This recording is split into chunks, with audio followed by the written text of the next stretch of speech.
Assalamualaikum warahmatullahi wabarakatuh. Dimanapun dan kapanpun ya, sejarah itu selalu menarik untuk dikupas, untuk dibahas kembali dan untuk diceritakan kembali. Oke lah, kali ini aku mau cerita tentang sejarah nih. Nah, sejarah ini tentang sejarahnya seorang ratu yang sangat cantik, tapi dia terkenal kejam dan nasibnya malang. Kenapa ya bisa begitu? Nah, tanpa lama-lama kita langsung aja mulai ya ke ceritanya. Nah, ratu ini itu bernama Ratu Maria Eleonora gitu. Nah, ratu ini adalah seorang ratu dari Swedia. Nah, ratu ini juga lahir pada tanggal 11 November 1599 dari keluarga bangsawan juga nih. Ia lahir sebagai seorang putri dari Jerman. Nah, ayahnya itu bernama John Bikisman dan ayahnya itu adalah seorang Elector of Brandenburg dan ibunya bernama Anna gitu ya, seorang Duchess of Prussia. Nah, ibunya di sini itu adalah orang kayak ibunya di sini sebagai orang yang sangat dominan dan dia itu mempraktekkan ortodoksi literan yang ketat. Nah, ortodoksi di sini itu adalah peraturan kerajaan yang ketat. Nah, Ratu Maria Eleonora ini semasa mudanya ini tidak mengenyam pendidikan formal apapun nih. Tapi sang ratu ini gitu ya, dalam beberapa bidang dia sangat menonjol, memiliki kemampuan yang luar biasa lah gitu ya. Dalam bidang menyolam, dalam bidang menggambar, dan yang terakhir adalah dalam bidang musik, karena ratu itu sangat menyukai sekali musik gitu. Nah, pada tahun 1620 di usia ratu yang 21 tahun, yaitu Ratu Maria. Nah, waktu itu bukan ratu, masih ya posisinya masih seorang putri gitu. Nah, Putri Maria Eleonora ini menikah dengan seorang raja Swedia, yaitu Raja Gustav II Adolf yang saat itu berumur 26 tahun. Nah, di sini aku akan hanya memanggil nama pendek ya, kayak Ratu Maria Eleonora dan Raja Gustav II aja gitu. Nah, oke, lanjut ceritanya. Nah, pernikahan Ratu Maria ini dan Raja Gustav ini gitu, Gustav II ini diatur oleh pengadilan Swedia dan keluarga pengantin wanita di Brandenburg, yaitu keluarganya sang ratu gitu, Ratu Maria Eleonora. Namun tidak semua orang pada awalnya itu setuju dan merestui pernikahan Ratu Maria Eleonora dengan Raja Gustav II ini. Bahkan saudara laki-lakinya sang putri, yaitu Pangeran George William gitu ya, tidak merestui pernikahan adiknya ini karena dengan Raja Gustav ini, karena takut menyebabkan konflik kerajaannya dengan negara-negara tetangga di sekitarnya lah gitu. Nah, sementara ibunya sang ratu ini yaitu Anna gitu ya, ibunya Ratu Maria Eleonora ini menyetujui nih rencana pernikahan tersebut. Nah, kemudian ibunya Ratu Maria Eleonora ini menulis surat nih kepada Ratu Christina, yaitu ibunya dari Raja Gustav II, dan mengabarkan situasi dan keadaan yang terjadi secara rinci gitu. Nah, setelah ratu itu menerima surat gitu, nah Ratu Christina ini justru sangat meyakinkan keluarga Putri Maria Eleonora gitu ya, bahwa persatuan antara Brandenburg dan Swedia gitu melalui pernikahan sangatlah bermanfaat gitu, karena sudah merasa yakin antara ibunya Ratu Maria Eleonora dan ibunya Raja Gustav II. Akhirnya pada tanggal 25 November 1620 gitu ya, nah Putri Maria Eleonora ini dan Raja Gustav ini menikah nih di Stockholm gitu. Nah, setelah menikah dengan Raja Gustav II gitu, Ratu Maria Eleonora ini yang dikenal dan tersiar lah gitu ya, dikabarkan sebagai ratu tercantik di Eropa saat itu. Nah, Raja Gustav II dan Ratu Maria Eleonora ini ya Setelah mereka menikah, mereka itu berbagi minat nih dalam beberapa bidang, khususnya bidang arsitektur dan kecintaan pada musik gitu. Nah, Ratu Maria ini setelah menikah dia sangat mengabdi banget nih pada suaminya, itunya menjadi seorang istri impian gitu lah ya. Dan bahkan saat itu para duta besar asing itu mengungkapkan bahwa sang Ratu Maria Eleonora ini sangat cantik, anggun, dan bahkan serta memiliki selera yang baik gitu ya. Nah, setelah 6 bulan menikah, sang Ratu Maria Eleonora ini harus ditinggal nih oleh Raja Gustav II. Nah, Raja Gustav ini harus memimpin pengepungan di Riga Latvia. Nah, saat itu sang Ratu Maria Eleonora ini sangat menyukai hiburan dan makanan manis. Dan yang lebih membahagiakan juga, sang ratu saat itu sedang mengandung anak pertamanya dengan Raja Gustav II. Nah, di kehamilan pertamanya ini, sang Ratu Maria Eleonora ini sangat mengalami kesulitan untuk menyesuaikan diri di lingkungan Swedia nih. Dan dia juga sangat-sangat merindukan suaminya. Dan dalam sistem kehidupan kerajaan manapun, tanggung jawab seorang ratu untuk melahirkan keturunan, terutama seorang anak laki-laki sebagai seorang ahli waris gitu, yang nantinya tentunya akan menggantikan ayahnya. Nah, Ratu Maria Eleonora ini sangat-sangat menginginkan melahirkan ahli waris laki-laki untuk Raja Gustav II ini. Nah, setahun setelah pernikahan, ternyata Ratu Maria ini mengandung bayi perempuan, tapi sayangnya bayinya harus keguguran, guys. Sejak saat itulah sang ratu ini mengalami sakit parah dan kondisi emosional yang tidak stabil. Nah, ia juga menunjukkan sikap yang histeria gitu ya, histeris gitu, dan cemburuan juga gitu. Nah, sang ratu ini memiliki kondisi yang sangat tidak biasa bagi seorang ratu pada masanya gitu. Nah, dia menunjukkan cintanya pada Raja Gustav II dengan sangat terbuka dan tidak sesuai etikat saat itu menurut orang-orang di sekitarnya nih. Nah, hal itu membuat orang-orang menganggapnya sangat feminim. Nah, feminim di sini bukan penampilan perempuan ya, kayak perempuan banget gitu, bukan. Nah, feminim di sini dulu memiliki arti bahwa feminim di sana bahwa sangat tidak cerdas dalam mengungkapkan cinta. Wow, sampai menimbulkan komentar yang seperti itu. Dan bahkan rekan dekat Raja Gustav II sendiri juga memberitahu bahwa Ratu Maria Eleonora ini sebenarnya sedang memendam kesedihan nih dan kecemasan dalam kehidupan pernikahannya dengan Raja Gustav. Nah, salah satu alasannya karena tidak semua anggota keluarganya Ratu Maria Eleonora ini merestui pernikahannya dengan Raja Gustav gitu. Nah, melihat kondisi istrinya, sang Raja Gustav II ini sempat menuliskan wasiat bahwa jika dia meninggal ketika ahli warisnya masih di bawah umur gitu, jandanya tidak boleh memiliki pengaruh politik apapun. Intinya dia tidak boleh diangkat menjadi ratu yang bisa memberikan pendapat. Nah, pada musim gugur 1623, Ratu Maria melahirkan kembali seorang putri, tapi bayinya meninggal setahun setelah dilahirkan, yaitu pada tahun 1624. Nah, pada saat itulah satu-satunya ahli waris laki-laki yang masih hidup adalah Raja Polandia yang dibenci dan putra-putranya. Disinilah Raja Gustav II ini mempertaruhkan nyawanya nih dalam pertempuran untuk mempertahankan tahta sambil menanti ahli pewarisnya dengan cemas. Di musim gugur, Ratu Maria Eleonora hamil kembali anak ketiganya pada Mei 1625.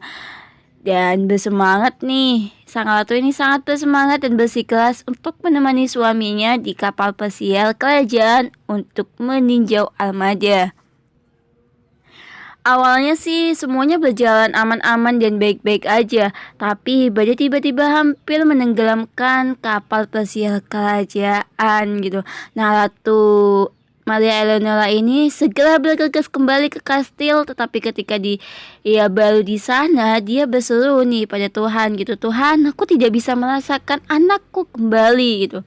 Tak lama kemudian, ia keguguran, teman-teman, keguguran seorang anak laki-laki yang merupakan pewaris tahta.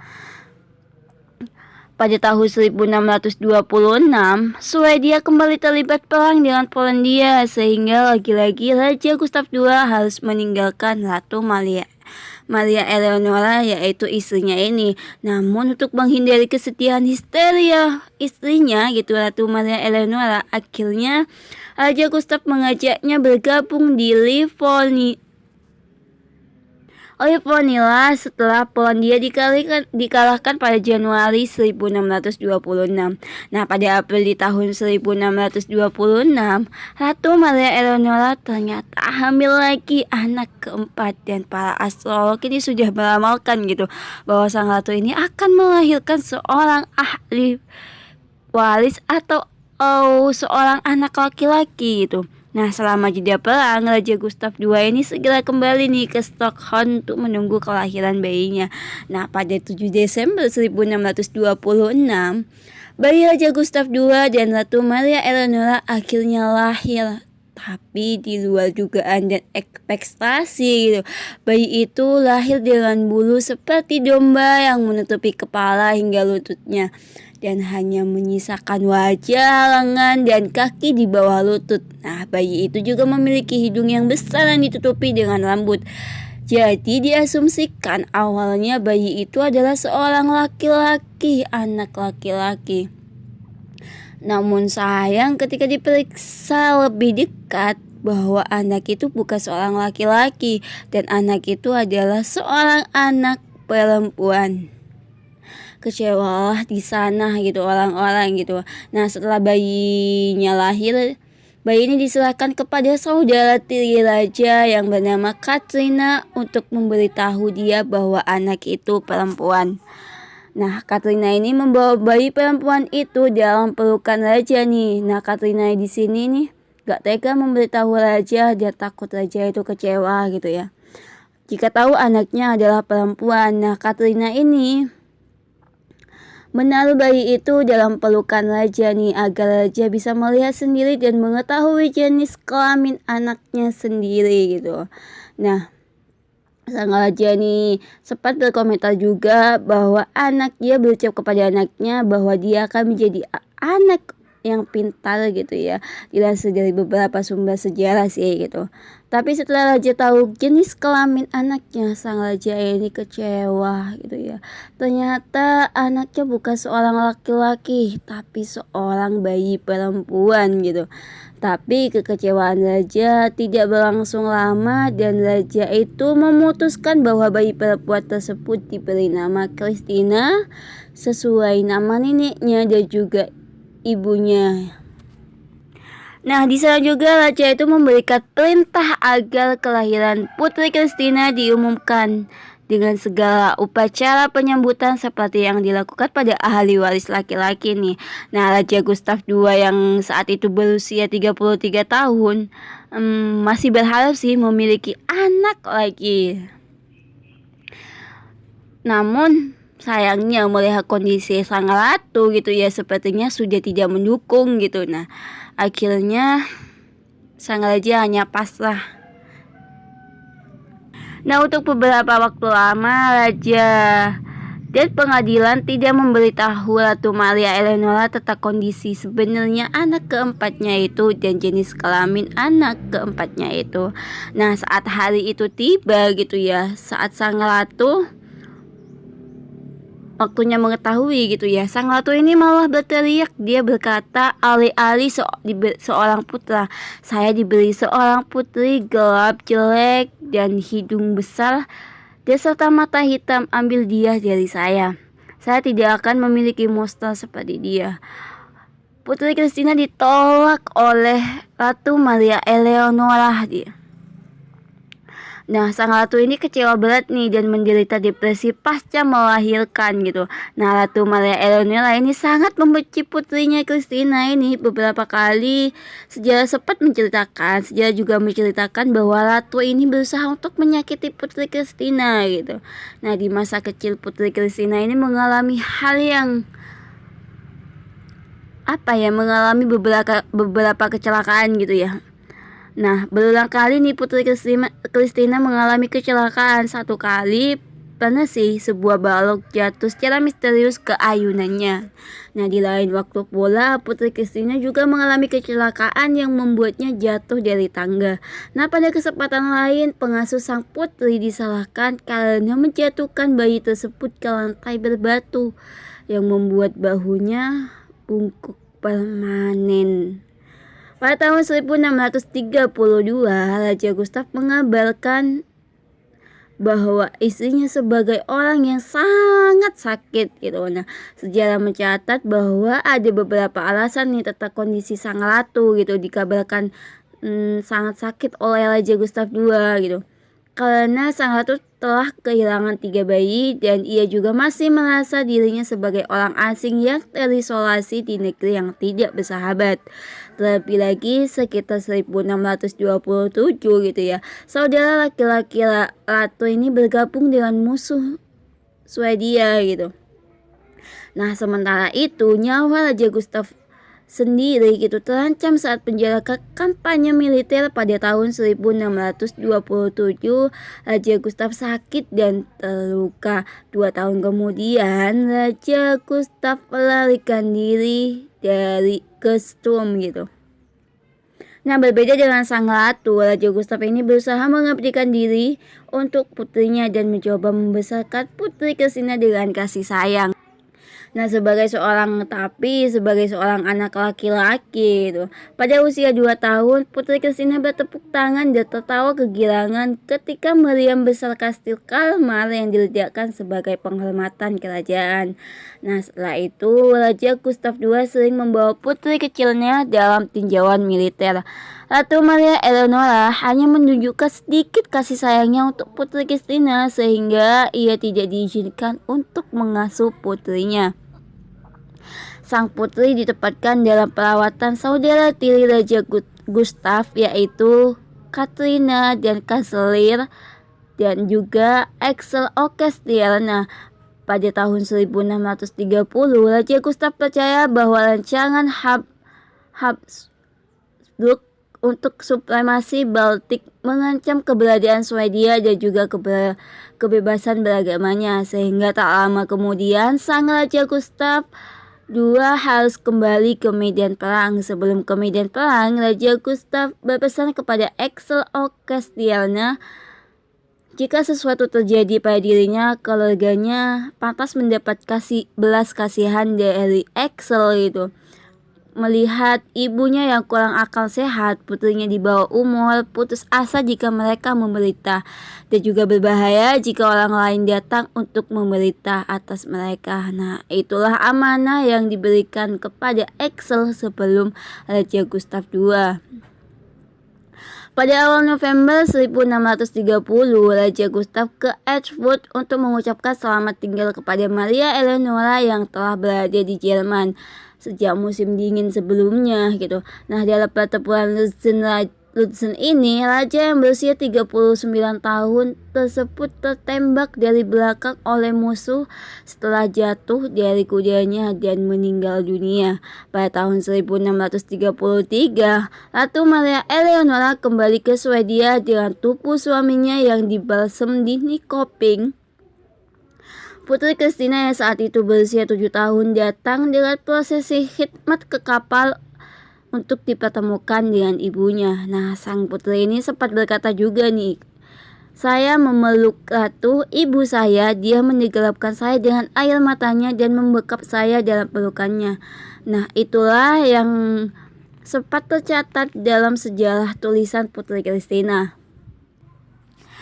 Selama lebih setahun sejak itu, Ratu Maria Eleonora membawa Putri Christina dalam pengasingan yang diselimuti duka mendalam Ratu atas kepergian suaminya, Raja Gustav II. Nah, Ratu Maria Eleonora ini hidup dengan menghindari cahaya, membuat kamar-kamar di rumah pengasingan mereka gelap hanya diterangi lilin. Nah, Maria Eleonora ini membuat putrinya pun tidur dengannya di tempat tidur yang terdapat hati Raja Gustav yang digantung di peti mati emas itu. Nah, keadaan itu membuat putri Kristina yang terlahir cacat mengalami sakit parah sehingga muncul bisul di payu dada kirinya yang menyebabkan rasa sakit yang luar biasa dan demam tinggi hingga bisul itu pecah gitu. Pada musim panas 1634, prosesi pemakaman Raja Gustav akhirnya dilakukan di Stockholm. Nah, selama sisa hidupnya Sang Ratu Maria Eleonora ini dengan menyedihkan menyimpan kenangan tentang suaminya, dia akan menangis berjam-jam bahkan berhari-hari nih ketika mengingatnya gitu. Nah, ketika Dewan Wilayah mencoba memisahkan Putri Kristina dari Ratu Maria Eleonora yang saat itu sebagai ibunya gitu, Ratu Maria Eleonora menangis dan memprotes dengan sangat histeris gitu. Nah, sehingga tidak ada yang bisa dilakukan oleh para dewan untuk memisahkan mereka.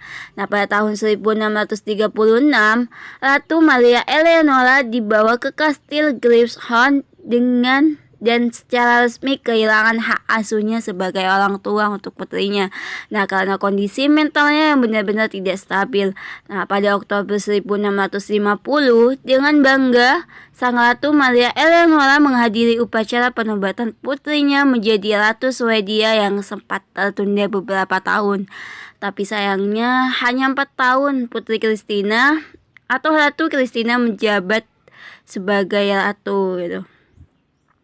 Pada tahun 1654, Ratu Kristina mengundurkan diri dari jabatannya sehingga setelah ia memutuskan untuk masuk agama atau berpindah agama gitu ya. Berpindah agama Katolik, ia menyerahkan tahta pada sepupunya yang bernama Charles Gustav gitu. Maria Eleonora diceritakan tidak dapat memahami tindakan putrinya dan ia memikirkan dampak keuangannya ke depan. Dapat keuangannya sendiri gitu lah ya, kehidupannya sendiri gitu ke depan. Namun Putri Kristina atau Ratu Kristina dan Charles Gustav berjanji pada Ratu Maria Eleonora bahwa hidupnya akan dijamin gitu.